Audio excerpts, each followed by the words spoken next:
আপনি যদি শুভবুদ্ধি সম্পন্ন মানুষ হন, দীপু দাসের মৃত্যুতে খুনে আপনি যদি রাগিত হন, আপনার মনের মধ্যে যদি আগুন জ্বলে, তাহলে আফরাজুলের বেলায় আপনার মনের মধ্যে যন্ত্রণা হয় না কেন? হতে পারে আপনার মনের মধ্যে একটা সম্প্রদায়ের প্রতি প্রচন্ড বিদ্বেষ, খুব ভালো কথা। আচ্ছা, রামনারায়ণ বাঘেল এবং দীপু দাস দুজনে একই সম্প্রদায়, দুজনেই দলিত সম্প্রদায়ের মানুষ, তারা হিন্দু সম্প্রদায়ের মানুষ। রামনারায়ণ বাঘেল ছত্তিশগড় থেকে কেরালায় গেছিলেন কাজ করতে। 2-3 দিন ঘোরার পর কাজ পাননি ঠিক মতো, ভাষা বোঝেন না, মালায়ালাম ভাষা বলতে পারেন না, রাস্তা হারিয়ে ফেলেছিলেন। যখন রাস্তায় ঘুরে ঘুরে বেড়াচ্ছেন, বিভিন্ন ভাবে বলার চেষ্টা করছেন তিনি রাস্তা হারিয়ে ফেলেছেন, বাড়ি পৌঁছাতে চান, ইত্যাদি ইত্যাদি। কিছু আরএসএস বিজেপি কর্মী তারা ওকে ঘিরে ফেলে। ঘিরে প্রথমেই জিজ্ঞেস করে যে তোমার নাম কি, তুমি হিন্দু না তুমি মুসলমান, এই তুমি কি বাংলাদেশী, তুমি কথা বলতে পারছো না কেন, দেখি তোমার আধার কার্ড দেখি। আর ঠিক যেরকম কায়দায় দীপু দাসকে পিটানো হয়েছিল লোকের চোখের সামনে, যে নৃশংসতার সঙ্গে ময়মনসিংহে দীপু দাসকে পিটানো হয়েছিল, একই নৃশংসতায় কেরালাতে রামনারায়ণ বাঘেলকে পিটিয়ে পিটিয়ে খুন করা হয়।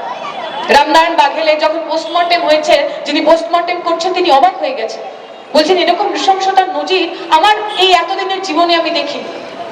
রামনারায়ণের শরীরের একটা অংশ ছিল না যে অংশে তার আঘাত নেই।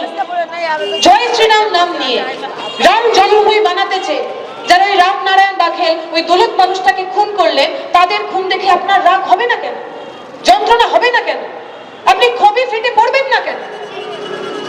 পশ্চিমবঙ্গের বুকে, বাংলার বুকে আমাদের বাংলার ছেলে জুয়েল রানা উড়িষ্যাতে কাজ করতে গেছে, মুর্শিদাবাদের ছেলে, 19 বছরের ছেলে, 19 বছর। 18 বছর হলে আমরা বলি প্রাপ্তবয়স্ক। আমার যখন 18 বছর বয়স ছিল, 19 বছর বয়স ছিল, তখন আমার মা আমাকে খাইয়ে দিত, আমি মায়ের সঙ্গে ঘুমাতাম রাত্রিবেলা। সেই 19 বছরের একটা ছেলে জুয়েল রানা, মুর্শিদাবাদের ছেলে, সে গেছিল কাজ করতে কেরালাতে,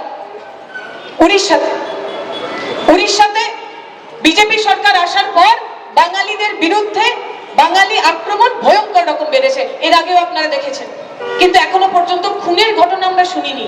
আমরা দেখলাম জুয়েল রানাকে ওই একই কায়দায়, যে কায়দায় দীপু দাস, যে কায়দায় রামনারায়ণ বাঘেল, যে কায়দায় আফরাজুল, সেই একই কায়দায় সে বাংলাদেশী কিনা, তার আধার কার্ড আছে কিনা, সে বাংলায় কথা বলে বলে তাকে পিটিয়ে খুন করা হয়েছে। আপনি বাংলার মানুষ, আপনি বাঙালি মানুষ, আপনি ওই জুয়েল রানার জন্য মনের ভিতরে যন্ত্রণা পুষবেন না কেন, মনের ভিতরে রাগ পুষবেন না কেন, রাস্তায় নামবেন না কেন? আসলে আমার আপনার মাথার মধ্যে এটা ঢুকিয়ে দেওয়া হয়েছে যে মানুষের জীবনের মূল্য আসলে এক নয়। যে মানুষের জীবনের মূল্য, যে মানুষের হত্যা দিয়ে আমার রাজনীতির রুটি সেকা যায়, যে মানুষের হত্যা দেখিয়ে আমি অনেকগুলো মানুষকে এক জায়গায় আনতে পারি, যে মানুষের হত্যা দেখিয়ে একটা নির্দিষ্ট সম্প্রদায়ের প্রতি আমি বিষোদ্গার করতে পারি, সেই মানুষের হত্যা নিয়ে কথা হবে। আর এই বাংলার পরিযায়ী শ্রমিক, এই বাংলার শ্রমিক, এই বাংলার সেই সংখ্যালঘু মানুষটা বা ওই ছত্তিশগড়ের ওই দলিত মানুষটা যে হিন্দুত্ববাদীদের হাতে, উগ্র হিন্দুত্ববাদীদের হাতে, আরএসএস বিজেপির হাতে খুন হলো, তাকে নিয়ে কথা বলা যাবে না, তাকে নিয়ে রাস্তায় বিরোধ হবে না, বিদ্রোহ হবে না, বিপ্লব হবে না।